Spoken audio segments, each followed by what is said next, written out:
Hi everyone, welcome back to Mission Japan. This is a series where we talk about various embassies in Tokyo, where they got their land, how they were established, the diplomatic relationships that tie the two countries together. Today, my guest is Ambassador Gunther Sleeuwagen, the ambassador to Belgium. Welcome. Tim, thank you very much for seeing me here. You are right down the corner. We're about Absolutely, we're neighbors. We're neighbors. Yeah. You have a big, beautiful embassy. Sure. You rebuilt it about 12 years ago? 10 years ago nearly. Yeah. You had a big piece of property, and that piece of property actually belonged to Belgium for many years. 80, 90 years? 90 years. Yeah, Right. Yeah. So yes, indeed, we were one of the first embassies here in Japan. And we started off in fact, first was Shinagawa, but that was a very short period. And then we went to Yokohama, like most of the Like everybody. legations. In Everybody those was in Yokohama, right on the bluffs. Right, and then we moved to the city center, like most of the embassies, to Kasumigaseki, where the Diet is now. Right where the Imperial Diet is Exactly. right now. Exactly. That's a huge piece of land that Indeed. The Diet at the time was in Hibiya-koen. Yeah. And I guess this was a big rolling neighborhood at that time? It was a big neighborhood with lots of embassies, and was a beautiful view there, near to the palace, of course, so many embassies wanted to be there. You could see the ocean from the... Apparently, right. yeah, indeed, yeah. So anyway, so we moved from Kasumigaseki to the place where we are now, in Kojimachi, and that was now 90 years ago. Right. So in 1928, we acquired the land and a house that was on the land. So that makes us one of the oldest embassies in Kojimachi. We are very happy and proud resident of Kojimachi, but we're also owner of the plot for Right. 90 years. And I think we're the only embassy really owning the property in the city center. This is a really important feature of having an embassy. Usually, if you're going to have an embassy in a country, you're going to be there forever. You're never going to give it up, right? So it doesn't make sense for you to rent that property if you're going to build a building on it. But here in Japan, it is really very difficult to get choice land and to actually purchase that piece of land, isn't it? True, but that is a very wise political approach, but there's also accounting approach, and this sometimes differs from the more political approach. So it's only if really budgetary-wise it's possible to acquire land or a building that this is being done. This piece of property that you have now, did it not at one time belong to a former prime minister? Indeed. It was part of his, it wasn't an estate, it's not big enough to be an estate, but he had a beautiful Western-style house that he had built for himself before it was kind of like the launching pad for him to become prime minister. Indeed. It was Prime Minister Kato. And so he passed away during service. So we bought the house from his widow, the house plus the garden, the whole compound, which was huge. And funnily enough, so he bought it himself from a former Japanese businessman who visited Belgium in the late 1800s and wrote the first book on Belgium, the history of Belgium. So can you imagine? So we really have something with this plot of land there. What was the thing that tied Belgium and Japan together so very long ago? I mean, this was pre-Meiji. Yeah, absolutely. Right? This is when the shogunate was running Tokyo. Indeed. Yeah. There was trade going on, or it was just interest? There was both. So at that time, Belgium was a leading industrial nation. So we were the 8th or the 9th nation signing an agreement with Japan. And that was, as you rightly said, just before the Meiji period. So Meiji was not there yet. So we're very happy with that, very proud of this. And then we continued this relationship quite intensively, mostly based on trade, of course. And then we had a few events which really tied our history together, and that was the support of the Belgian population after the great Kanto earthquake, which apparently was considerable. But it was also the support of the Japanese people after the devastation of the First World War in Belgium. And we had the visit of the Crown Prince Hirohito at that time to Belgium, and there was a lot of support generated by him with the Japanese people for the rebuilding of Belgium. And from that onwards, it created really kind of a sentimental link between our two countries. It's really it's kind of unique. I guess you can say it's a unique relationship with every country, but does the role that the fact that Belgium is a monarchy and Japan was practicing an imperial dynasty. Is that something that kind of helps bind these? It helps, these of ties? course. It contributes to the reinforcement of the relationship and to the continuation of the relationship, and it adds to it because it's a different factor. We're very proud of that, of having this close relationship between our royal family and the Japanese imperial family. So it helps to reinforce and qualify our relationship. Absolutely. Can I get back to just the sequence of embassies or missions that you had? From Yokohama, you came to Kasumigaseki. Right. And the property there, it was demolished as a consequence of them building the new diet structure. Is that accurate? It was more complicated. It was just after the Great Kanto earthquake. Many embassies there were destroyed, and ours was not, because it was the earthquake, but then you had the fires. So many embassies got destroyed in the fire. This is 1924. 24. Right. Ours was not destroyed, so we could continue there. And then there was a big move from the Japanese government to move out the embassies from there, to bring them mostly to Meguro, Daikanyama, but not there anymore, because the Japanese government wanted to move the Diet over there. And then apparently there was a big discussion between the Japanese government and one of my predecessors, because my predecessor did not want to leave that area. Okay. Because it had a beautiful view on the ocean, but also close to the palace.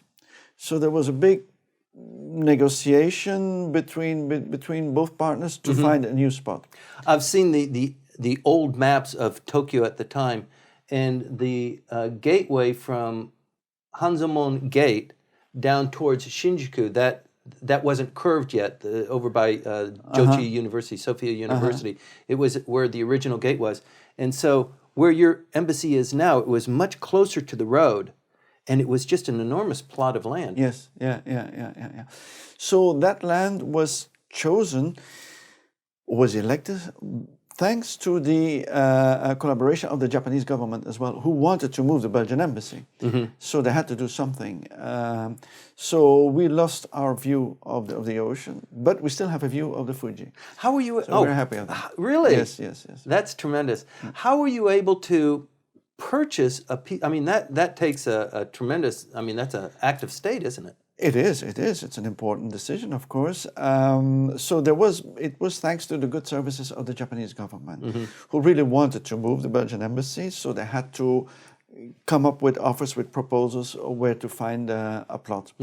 And then it was the fact of the widow of Prime Minister Kato, and who offered the place to be sold. A little bit too big for her at that point, wasn't it? I guess so, yeah. But it was a big plot of land, a big garden and everything. Big, winding, beautiful staircase in the original house. Yes, yeah. And there are some features of the architecture that you've replicated or you've preserved in the new building. So the building which we are in now is in fact, it's the third embassy. So we had the old embassy, and then we constructed a new embassy after the devastation of the war. That was in 58, 59. The devastation of the war, you're being a little bit kind there. It was actually bombed by American bombers, right? Yes. Yeah. The So whole place, everything was destroyed. All of this area was everything was burned, destroyed. Yes. Yeah. So we rebuilt the place. We kept the same plot, but rebuilt the embassy. It was a modern building, and that was end of the 50s, beginning of the 60s. So then now in 2008, we constructed a new embassy. You did something that Australia did, a couple of other embassies did. They had a big piece of land. As well. The Canadians as well. Yeah. They took part of it and they sold that off. Right. And from the largesse that was generated, they focused on the remaining piece, and then they built a multi-storied, multifunctional building. Well, it's a bit the new face of diplomacy, of course. It corresponds to that. We had a very prestigious place, which is, of course, is very nice to have, but it was not that functional. Garden parties, right? Okay, all that is very fine, but the face of diplomacy has changed a bit since those days. So now it's much more operational, much more down to earth. So now we have a much smaller place, but we have a huge building where we have, for example, a multifunctional open space room, a hall, where we can accommodate about 300 people. I've been there many times. You have Right, lots so of Chamber of Commerce events and we can art do a lot of things there. exhibitions. We can host our companies. We can host Belgian citizens. We can do all kind of activities, concerts, and so on, which normally you cannot do, or only in the very closed confinement of a residence, which you can put like 50 people or something. But now we can go up to 300 people. So that is a very big change and a very big advantage compared to the property we had before. So the residence is also combined with the embassy there. Right. We all live there. So we have about 9-10 stories, and we have the offices, but then we also have the private apartments. Means that most of my colleagues and myself live there. You wouldn't know that. From the outside, you would think it's an office building. Yeah. But we have very cozy apartments. We have the residents there as well. So we live there with the families. And so we find ourselves very much part of the Kojimachi this area. Bancho community. Absolutely. Yes. And that's why, for example, now we're celebrating our 90 years. So we had some activities to celebrate this. But one of the activities we do now is open door days. And there we invite the neighbors, the families with the children and everything. And they come once a year, and we do a waffle party, and people enjoy it very well. Yes. This is a really unique area of Tokyo, the Bancho area. Yeah. It is the kind of the last neighborhood where the samurai actually gave up their old thatched roofs. True. And this was the neighborhood where actually the guards, the soldiers, if the castle was ever attacked, the escape route to Shinjuku, these were the fellows who were supposed to throw themselves at pursuing And horsemen. you still feel it in the atmosphere. Yes. It's a very residential area. At night, it's very quiet. In summer, kids play football on the street, which is beautiful. It's nice. And we really enjoy it. And we really enjoy it as an office, as an embassy, but also as a family. Tell me about the Chamber of Commerce. How vibrant, how active is the Belgium Chamber of Commerce here in town? Well, it's part of our trade relationship with Japan, which is very good. We're doing very well in our trade. Japan is doing very well in Belgium. For Japan, Belgium is a very strong partner in the European Union. Very well, big community there. But so our trade is doing very well, and so that's why our Chamber of Commerce is very important. It supports a lot of our Belgian companies here, and it's always creating win-win situations. Is it a freestanding organization, or is it facilitated with the Ministry of Trade? It's freestanding. Okay. It depends on membership of the companies or individuals, but there is also a financial contribution from us, from the federal government, but also from the regional government. Are they housed in the compound as well? The chamber, no. Okay. But we have our trade offices of the regions. They are housed in the embassy as well. One thing I've noticed is the disproportion of Belgians in Tokyo compared to Japanese in Belgium. Yes. It's almost a 3-to-1 ratio. Absolutely. Heavily Well, it's even more, Japanese. I think. Yeah. Right. Well, Japan thought that Belgium would be a good hub for their businesses in Europe or in the European Union. And rightly so, we think. So we have a very good relationship with the Japanese over there. There's a Japanese school. There's a direct flight from here to A direct flight. Yes. That began about 6 years ago, 5 years ago? Well, there used to be, then it was interrupted, and now it started again about 3 years ago. That's a tremendous thing to have, isn't it? Yeah. That's an ANA, non-stop direct flight, always full, and they're very happy about it. But so it goes to show that there are much more Japanese in Belgium than we have Belgians here. Right. Well, Brexit is coming up, and so we think that the Japanese presence in Belgium will only increase. Can we talk a little bit about the flow? I know Antwerp is in Belgium, so obviously high-quality diamonds come into to Japan, and Japan is a huge consumer of diamonds. But their automobile parts, the first automobile factory outside of or inside Europe was in Belgium. Yes. You know in which city it was? The city of Aalst is where I was born. So we're very proud of that. So that gives me an extra link with Japan. Excellent. Toyota has its European headquarters in Belgium as well. So do other Japanese companies, and it keeps on growing, this relationship. Yeah. What other kinds of bilateral products are going back and forth. We are famous for our chocolates, our waffles, the beers, the diamonds, as you rightly said. But in fact, our major export product is chemicals. And this is B2B. So, and I must say most of our companies, the biggest part of our trade is B2B. So these are companies that the names don't ring a bell if you're not in the business. Right.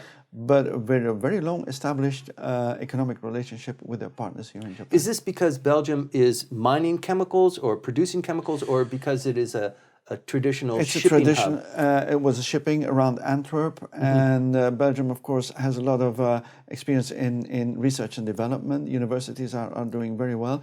So it is a tradition that was built up in Belgium, and together with Japan, then, of course. You know, one of the things that I'm sure gave you gray hair, but also boosted the presence of Belgium in Japan was the visit of the king. Absolutely, but no gray hair at all. No, it's a fun event. It's a lot of work.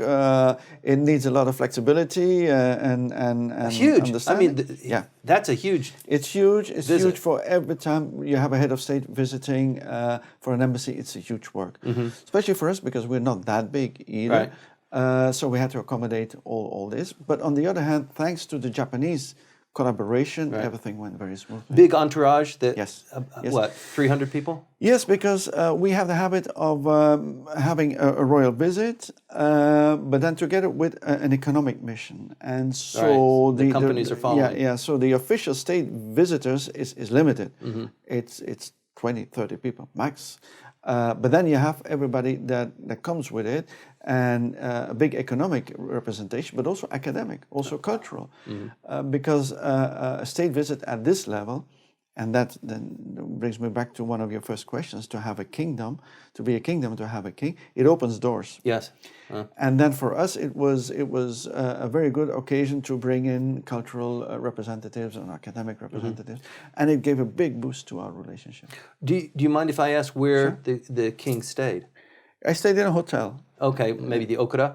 No, New Otani it was. The New Otani? Yeah. Because this kind of state visit, it's always a headache. Where are you going to put them? Yes. And oftentimes people will use the Geihinkan. Yes. But that's a little bit difficult. It's got its own challenges too, doesn't it?